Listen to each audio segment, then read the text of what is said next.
Hey guys, thanks so much for watching The Real Source with me, TJ. I'm pretty excited about today's review. Netflix has put out their first interactive piece of content, Black Mirror Bandersnatch. Let's dive in.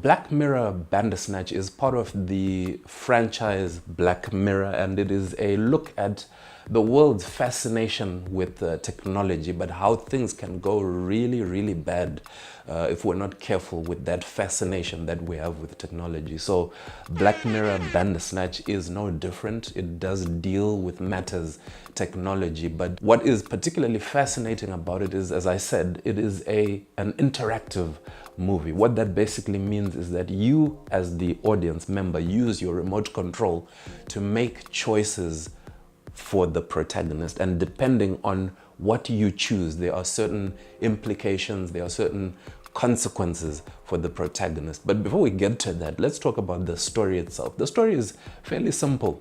It's about a young gaming enthusiast. He develops games and he comes across a book, in fact, given to him, or he finds it in his mother's collection, his late mother's collection. And this book is called Bandersnatch, and it is a choose your own adventure story. So you have a main character, and you, like we are choosing for him, he can make choices on behalf of that character. And of course, based on those choices, as I said, there are implications. Well, he takes that book and is so fascinated and captivated by it that he develops a game. And that game is picked up by a big game developing company called Tuckersoft. And they're, interested in his game. They want to put it on shelves for people to buy because it's interesting conceptually.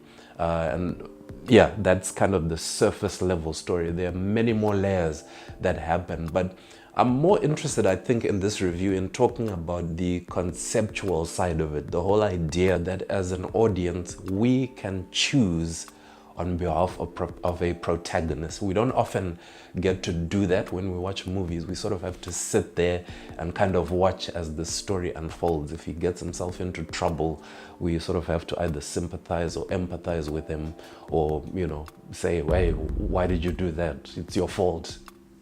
Serves you right, that sort of thing. This kind of takes things in a different direction. We get to choose. You get to choose what cereal he eats in the morning. We get to choose what music he listens to when he's on the bus on his way to work.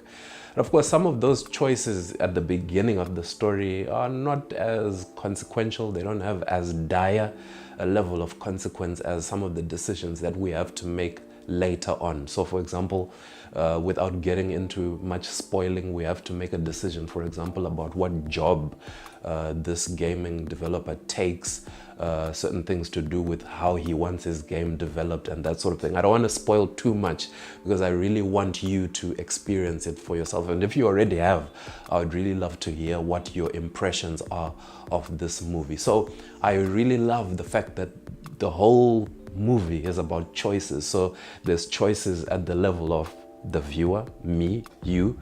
We get to choose certain things. Some of those choices are not absolute choices because this is a pre-produced piece of content. It's not as if it is unfolding as we watch it. Some of those decisions, in fact, all of them, have been made by the filmmakers. However, just that idea that a viewer would choose how the protagonist journeys, I found really, really interesting.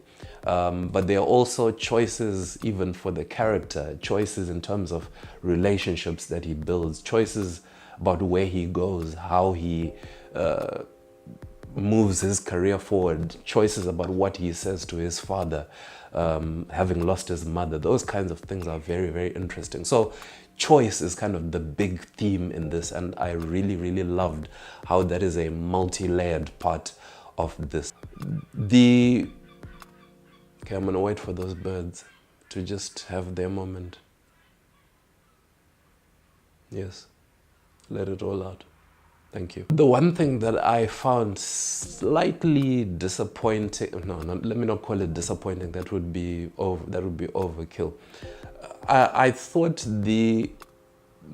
audience for this, the audience for Black Mirror Bandersnatch might be a little limited. And I say that from the point of view that this is a very niche storyline. This is something that would appeal to gamers. So at that level, when certain people look at the storyline, they may not dive into the movie simply because they don't feel that the storyline is mainstream enough.